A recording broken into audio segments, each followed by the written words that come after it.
Hello, everyone. Welcome to Grid Tonight, your weekly motorsports news program. I'm Kobe Lambeth from the Podium. With me, our supercars expert, Adam Lemerise. Please feel free to comment in the chat room below and ask any questions that you may have during our program. On the agenda for tonight, we'll discuss Brad Keselowski's now confirmed future, IndyCar Sports continuing their TV partnership, and you'll also see what happens when sports fans take sports way too seriously. And we'll start off with the worst kept secret in the NASCAR garage involving Brad Keselowski. At the NASCAR Hall of Fame in Uptown Charlotte yesterday on Tuesday, Brad Keselowski was officially announced as the new driver of the number 6 Roush Fenway Racing Ford Mustang. And besides driving, Keselowski will have a ownership role and serve as the head of the team's competition committee. During the press conference, Brad said it felt like the right time to jump into the ownership side of the sport at the Cup level, citing the Tony Stewart model, how they had the same number of wins and they were when when Tony decided to join forces with Gene Haas to form Stewart R's Racing. So Keselowski, Tony Stewart, the same age, decided to become team owners in the NASCAR Cup Series, and team owner Jack Roush doesn't plan to step away anytime soon. But Keselowski's addition allows the teams to have allows Roush Fenway Racing to have a long-term plan when he eventually decides to move on. It was a hard decision to leave Team Penske. Brad talked about it for a much bigger opportunity at Roush. Keselowski said he plans to honor the remainder of his contract with Team Penske to the fullest. Talking about the two-team strong run recently at New Hampshire, they are certainly in the hunt for the championship with some unfinished business to settle after many wins, an Xfinity title, and a Cup title.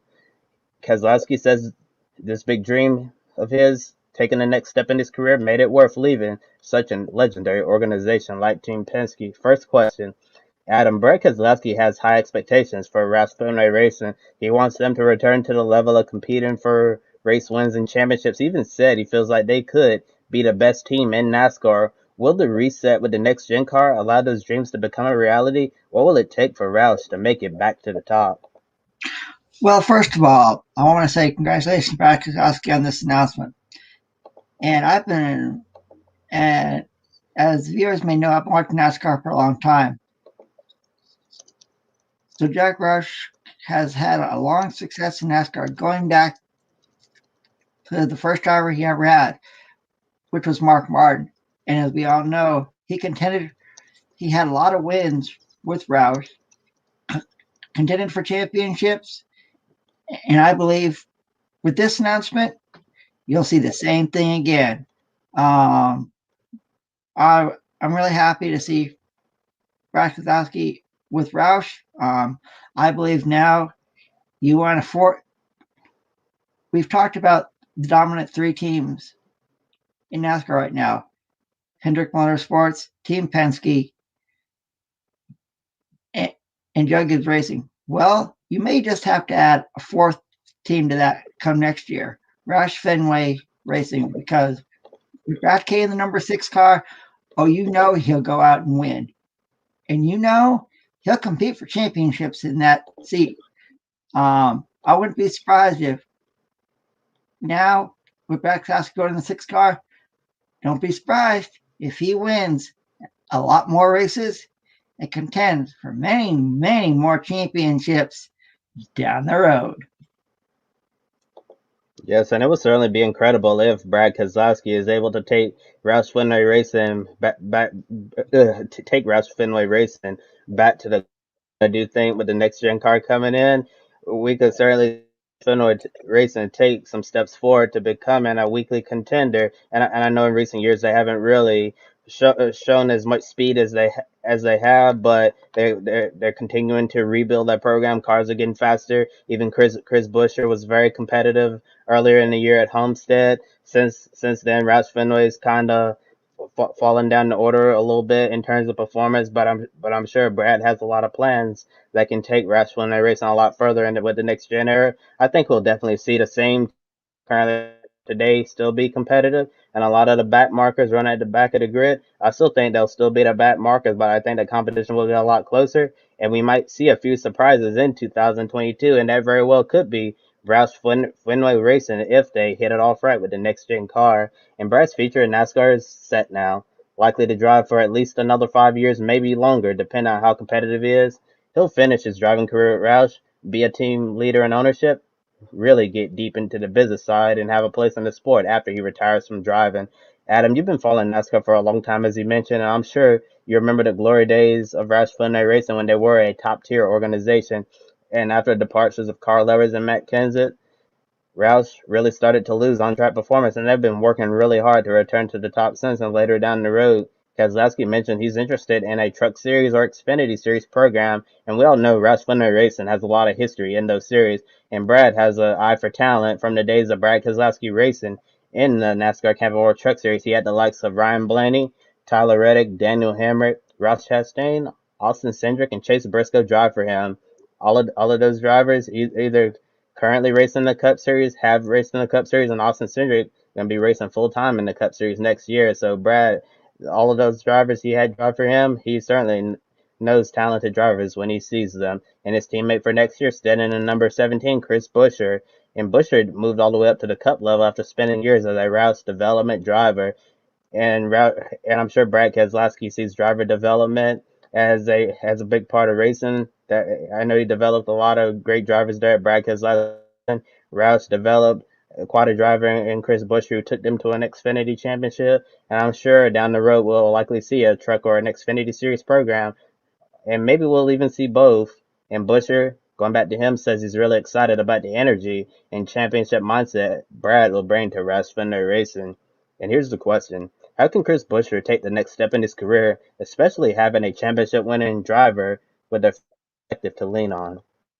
Well, for me, Chris Buescher is a really young driver. I believe he will be I believe he will win in the Cup Series, and I believe he will be a contender for championships down the road. I have a lot of respect for him. Now that he has someone like Brad Keselowski as his teammate, oh boy, could we see Chris Buescher contending for championships? Sure could. I believe now, like I just said previously, there's going to be a fourth competitive team in NASCAR behind Team Penske, Hendrick Motorsports, and Joe Gibbs Racing. That's right, fans.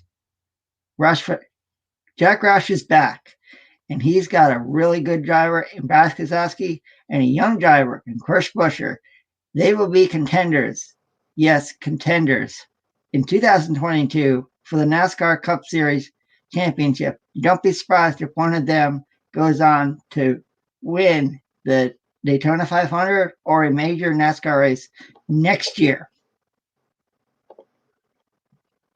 I see you're already ahead and making those bold predictions for the 2022 season, Adam, and it's really going to be interesting to see how Roush Fenway Racing performs next year with the next gen car. And I'll be honest, in the first year with the car, I'll be shocked if Roush Fenway Racing goes out there and becomes a weekly contender. But like I said, with the reset, who knows what could happen? We could certainly see some surprises, and maybe Roush Fenway Racing could be that surprise. I know Brad Keselowski would not go to an organization like Roush Fenway Racing if he did not believe long term that they could build more competitive cars and get to the point where he's currently at Team Penske in a very fast ride, contending for wins, top fives, top tens, all of that. And with Brad Keselowski taking over the sixth ride, it obviously means Ryan Newman is becoming a free agent. And Roush mentioned the potential for Ryan Newman to remain with the team, but running a part-time third car without a charter in select races. And they did mention Newman is still evaluating his options for the 2022 season.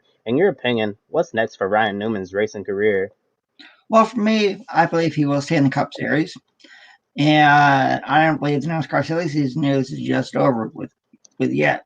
We don't know where Eric Almirola is going for next year. He may have won at Loudon on Sunday and secured a playoff and secured him in the playoffs. But right now, there hasn't been any news about where he's going.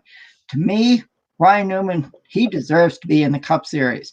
He's won the Daytona 500 with Roger Penske. He's won a lot of big races. He's contending for championships. I'm hoping he stays in the Cup Series for many years to come. He's an all-around good driver. After he came back after a scary wreck last year in the Daytona 500. And walking away from that, it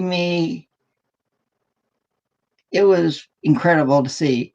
Right now he's one of my favorite drivers, and I look for brighter goals and brighter futures with Ryan Newman in the NASCAR Cup Series.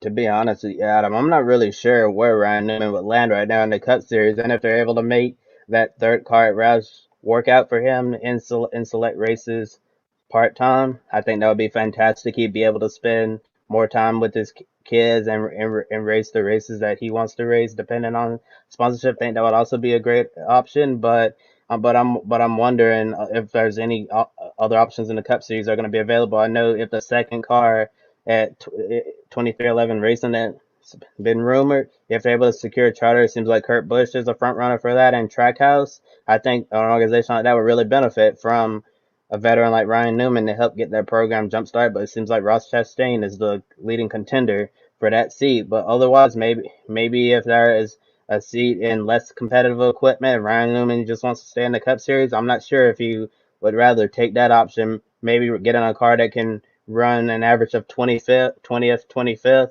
per week. I'm not sure if that's what he wants to do, or even at this stage in his career, maybe Ryan Newman wants to jump down to the Truck Series or Xfinity, get a competitive seat, and try to win one NASCAR championship before he retires. I also think that would be a wonderful option for Rocket Man. Now, we just talked about Ryan Newman. Well, here's another driver that is going to be looking for a ride next year, and that is Matty Benedetto. After the news that Harrison Burton would replace Matty D in the number 21 Wood Brothers Racing car next year, there's been some fallout.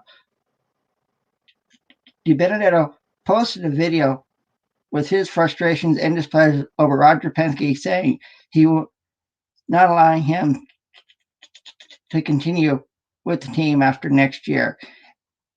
As the rumors swirled, Brad Keselowski going to Roush meant that Austin Cindric would go to the number 2 Ford. Now, as we all know, Brad Keselowski's in the 6. Cindric's in the 2, Harrison Burton in the 21, and Matty D is out of a ride. After posting this video, a lot of fans didn't seem to like it, but Roger Penske gave a blunt assessment on Di Benedetto. Roger told Sirius XM NASCAR that he had one worry, that he wasn't winning, and the brand wasn't doing really good. But overall, I believe Matty D got his hopes up too much. NBC Sports broadcaster Steve Letarte said that this isn't intramural football, but professional sports. Winning isn't everything, but he hasn't won yet. Letarte said that Di Benedetto could go the way of John Hunter Nemechek, racing in the Xfinity Series and Truck Series to reset his career. Di Benedetto said that he wants to stay in the Cup Series and not race in the Xfinity or Truck Series. So the viewers are watching us, let us know in the comments, what do you think about Matt Di Benedetto's situation?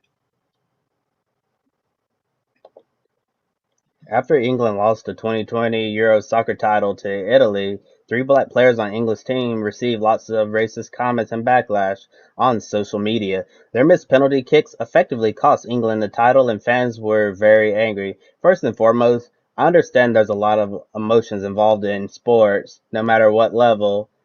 Personally, I've been on both sides of the equation, winning with lots of smiles on my face and feeling dejected by losing. At the end of the day, nobody should be angry enough to insult others or use hurtful racial slurs on social media or anywhere in general. It got so bad online that even British politicians chimed in against the sickening rhetoric. Notably, British Prime Minister Boris Johnson and Prince William made comments about the behavior being the wrong way to act. Sadly, Formula One experienced a similar situation online with racism against one of their very own drivers following the controversial incident from the British Grand Prix. In the last few days, everyone's been talking about the incident with Sir Lewis Hamilton making contact with Max Verstappen, sending the Red Bull driver off the track, crashing hard. And fans on social media made plenty racist, hateful comments directed at Lewis Hamilton. In response, the FIA, Formula One, and Mercedes put out a joint statement that says, I quote, during and after yesterday's British Grand Prix, Lewis Hamilton was subjected to multiple instances of racist abuse on social media following an in-race collision. Formula One, the FIA, and Mercedes-AMG Petronas F1 team condemned this behavior in the strongest terms possible. These people have no place in our sport, and we urge that those responsible should be held accountable for their actions. Formula One, the FIA, the drivers, and the teams are working hard to build a more diverse and inclusive sport, and such unacceptable instances of online abuse must be highlighted and eliminated. Adam, how sad is it that statements like this have to be put out in the first place, and what's wrong with our society thinking it's okay to make such racist comments? For me, I don't tolerate racism at all. I said this to a lot of people that I know. If you don't have anything nice to say about somebody, someone, or something, don't say it at all. Picture, how it, I mean, how would you feel, for me, I would never say anything bad to any of my friends or family because that's not the way I was raised. And racism, I don't like that at all. I feel sorry for what Lewis Hamilton had to go through regarding the incident at the other remarks after the incident at the British Grand Prix.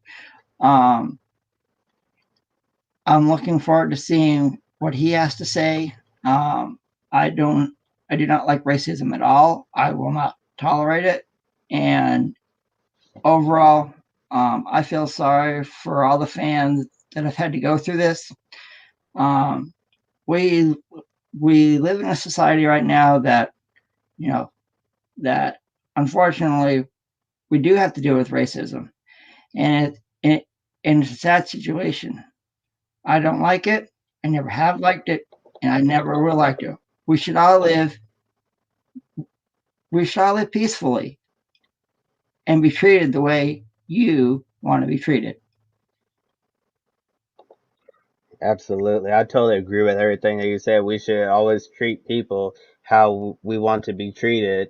And I've been really upset with my personal experience with sports, especially when my team doesn't do well. I remember, I believe it was a Super Bowl with Carolina Panthers playing the Denver Broncos. I was really excited because for the first time in my lifetime, I was able to see my team in the NFL's biggest game of the year. And I thought even if we didn't win, I would have been satisfied if we were competitive, but we literally had nothing to cheer about in that game at all for all of us Carolina Panthers fans. And it was really frustrating to watch this team dominate all year round and then get to the biggest game and act like they've never played a game of football in their lives. I was very, very upset, and I was not pleased with Cam Newton's performance in that game either.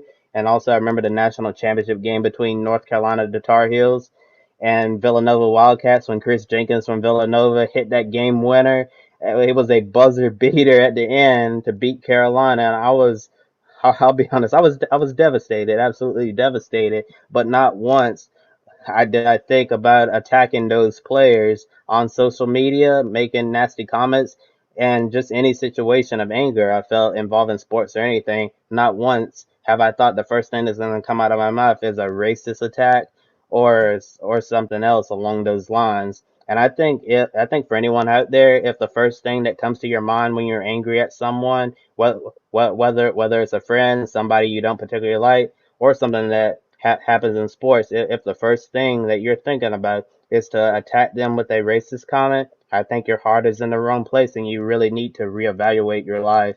And Formula One also added opinion and rivalry are central to the sport, but there's no place for racism or discrimination of any kind, promising to hold those expressing those views accountable.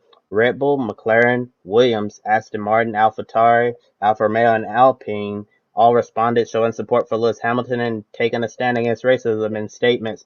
Haas F1 retweeted the statement from Formula One, but the only team that hasn't provided a statement or even acknowledged the situation at this time is Scuderia Ferrari. McLaren F1 driver Lando Norris and Lewis' fellow countryman said he saw some of the racist comments on social media after the British Grand Prix about Lewis, and Lando said that he was disgusted, adding we cannot let racism in our sport or anywhere, saying we all need to do better.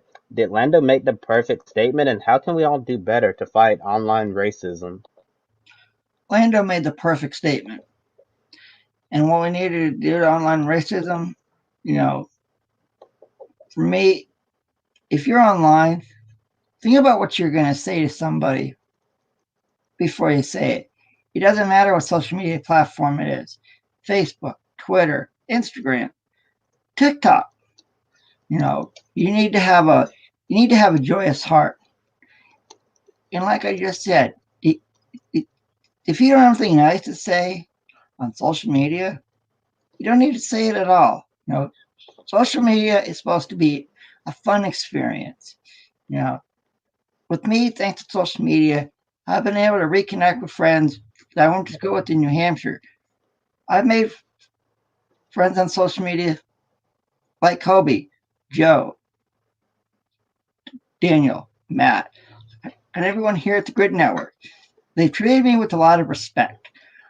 And that's something that we don't see a lot anymore is respect. You need to treat your friends and family like how you want to be treated. For me, Lando Norris did the right thing, and I'm glad he's standing up to his fellow countrymen in Lewis Hamilton. Also, I want to acknowledge death threats made against Max Verstappen online after his comments post-race about Lewis Hamilton celebrating his victory been seen as a disrespectful gesture in response to the crash that sent him to the hospital for evaluation. Sadly, online death threats are common to many in the public eye. Frankly, it's wrong to make racist comments to Lewis Hamilton. It's wrong to wish death on Max Verstappen or any driver. I understand fans of Lewis didn't appreciate Max's response, and I totally get that. I also understand that Max fans were very upset about Lewis crashing their driver out of the British Grand Prix on lap 1, the very first lap of the race, and it's all over. I think the anger on both sides is totally justified, but racism and death threats are absolutely in any way not justified at all. Come on, everyone, we have to do better. Call out those in the wrong, report those social media posts, and unite together to create an environment of love, compassion, and understanding. And before we move on, anything else you want to add what I just said, Adam? No, you said it perfectly, Kobe.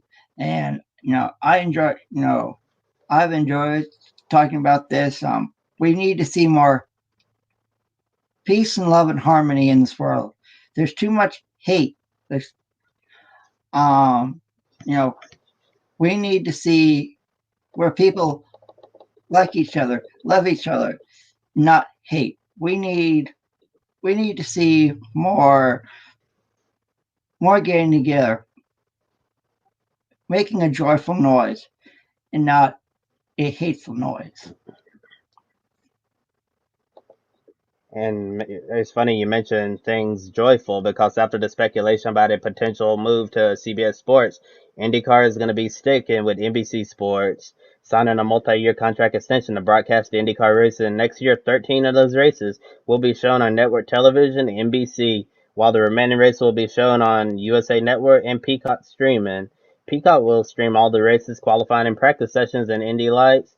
And also, you'll see 2 NTT IndyCar Series races streaming on Peacock exclusively. Are you surprised that Roger Penske was able to get 13 races shown on network television? Do you think that's a very attractive deal for a growing series like IndyCar? I sure do, because there's a lot of young talent in the NTT IndyCar Series. And overall, I'm glad with this announcement. I'm a huge fan of Lee Diffie.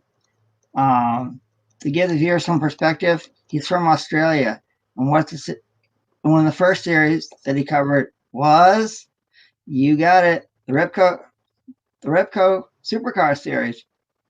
And now, as we all know, Lee Diffie has covered NASCAR, IndyCar, sports cars, and he's getting ready to head to Tokyo to call, yes, surprisingly, track and field at the Summer Olympics. He's a well-known broadcaster, and to have someone like Townsend Bell and Paul Tracy in the booth, and veteran pit road reporters, I'm glad of this announcement.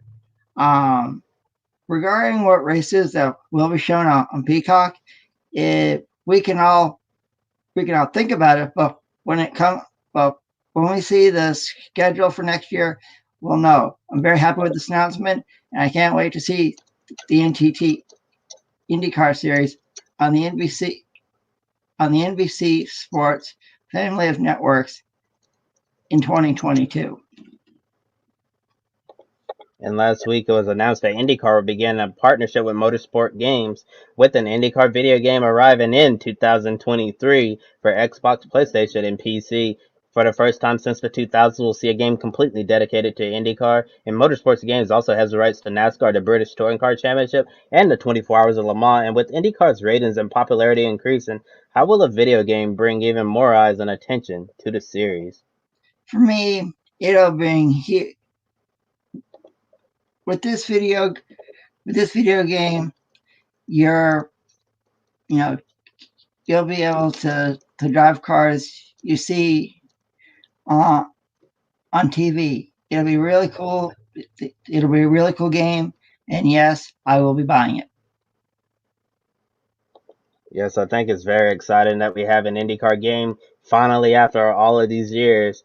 And like you said, Adam, I believe that I'll be buying it too, and I think it'll be really exciting to finally have a modern IndyCar game. It's been a lot of fun playing the IndyCars on Project Cars, but it's just not the same without having a game completely dedicated to IndyCar, and hopefully they'll get that first game right, and we'll see this franchise build up over time. But definitely, video game is a great way to introduce new fans to the series, and I think it's a really great deal that Roger Penske is prioritizing a video game with IndyCar. And next, here's Adam with our Pick a Winner segment. That's right. It's on. And take a look at the leaderboard. Joe is first. Kobe and I are tied for second. Matt is fourth, and Ben Schneider is fifth. So now, for our Pick a Winner, we go. The only race of the weekend is the London E-Prix from the streets of London. Kobe, who do you have taking the checkered flag for race one? Oh man, it's so tough to pick a winner in Formula E, and I know Joe talked about the Formula E Wheel of Destiny, and it feels like that with Formula E, all you have to do is just spin the wheel to get a winner because it is so hard. I don't believe I've even gotten a pick a winner correct for Formula E, but I'm gonna try this time. I'll probably be wrong, but the Jaguar driver at home, Sam Bird, gonna win race one on the streets of London. I gotta agree with you, Kobe. I think it'll be Sam Bird and the Jaguar taking race one in London. Now back to you, Kobe. And before I close the program, got a comment from a viewer. Humperdinck says, really excited for the new IndyCar game. It's about time. And I definitely agree with you, Humperdinck. It's well overdue that we're finally getting an IndyCar game after all of this time. And with that said, another episode of Grid Tonight in the books. Please remember to like and subscribe to the Grid Network here on YouTube. Also, you can follow us on Twitter, Facebook, Instagram, and TikTok. We definitely encourage you to visit our Patreon page as well. Invest in us. Really appreciate Colin, Mark, and D Show for making that big investment. Really pushing us all forward here at Grid Network. And be sure to check out Pabless. Please consider spoiling your furry friend to have dog leashes, clothing, and accessories for dogs of all sizes. 10% of your purchase goes towards helping homeless, sick, and rescue dogs. On Thursday, we have a brand new episode of the Women Racing to Win. Saturday, Grid Live pre-race to discuss the Formula E action in London. Sunday, Grid Live wrap-up. We'll talk about all the highlights from the London E-Prix doubleheader race weekend. For Adam Lemerise, I'm Kobe Lambeth from the Podium Finish. Thank you for watching, and we'll see you next time. Joe Samaniego here. Want to invite you to go check out Pabless. Pabless is a dog clothing and accessory company based in Austria. 10% of each of your purchases goes to helping dogs in need, whether it's homeless, sick, or ill dogs. this is one of the reasons why we support it. Kiska here is a rescue dog from rural Alaska and our grid office dog. We care about our furry buddies, and we know you do as well. So definitely check out pawbliss.com. There's a link on the video description, and by clicking on that link, you get a 10% discount on your purchase as well.